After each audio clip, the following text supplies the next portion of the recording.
Voici le témoignage de Jean-Pierre, 73 ans, publié le 16 mai 2025 dans La Voix du Nord, qui illustre une arnaque sentimentale très sophistiquée. Jean-Pierre est un retraité du Pas-de-Calais, en pleine procédure de divorce, qui décide de s'inscrire sur un site de rencontre pour seniors disons demain.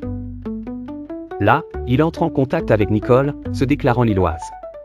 Pendant plusieurs semaines, leurs échanges deviennent de plus en plus intimes, jusqu'au jour où elle évoque une affaire de succession en Grèce.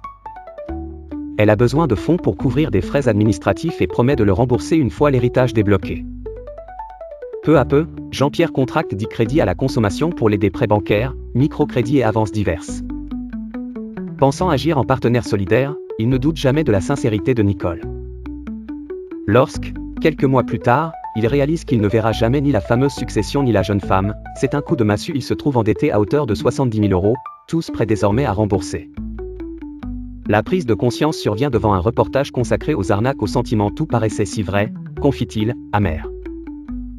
Jean-Pierre dépose alors 2 plaintes, la première, pour escroquerie, est classée sans suite faute d'avoir localisé l'escroc, la seconde, pour abus de confiance, demeure en cours d'instruction.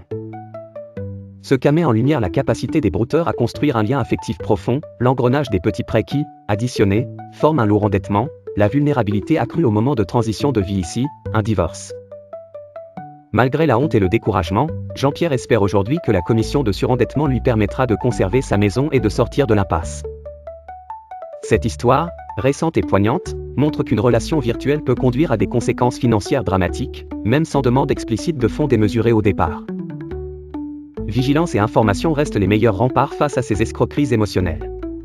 Merci d'avoir regardé la vidéo. Et faites confiance à personne sur les réseaux.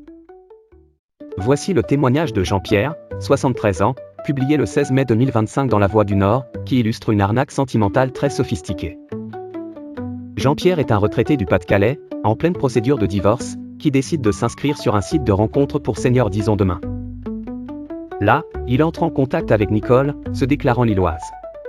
Pendant plusieurs semaines, leurs échanges deviennent de plus en plus intimes, jusqu'au jour où elle évoque une affaire de succession en Grèce. Elle a besoin de fonds pour couvrir des frais administratifs et promet de le rembourser une fois l'héritage débloqué. Peu à peu, Jean-Pierre contracte 10 crédits à la consommation pour les prêts bancaires, microcrédits et avances diverses. Pensant agir en partenaire solidaire, il ne doute jamais de la sincérité de Nicole. Lorsque, quelques mois plus tard, il réalise qu'il ne verra jamais ni la fameuse succession ni la jeune femme, c'est un coup de massue, il se trouve endetté à hauteur de 70 000 €, tous prêts désormais à rembourser. La prise de conscience survient devant un reportage consacré aux arnaques aux sentiments. Tout paraissait si vrai, confie-t-il, amer. Jean-Pierre dépose alors 2 plaintes, la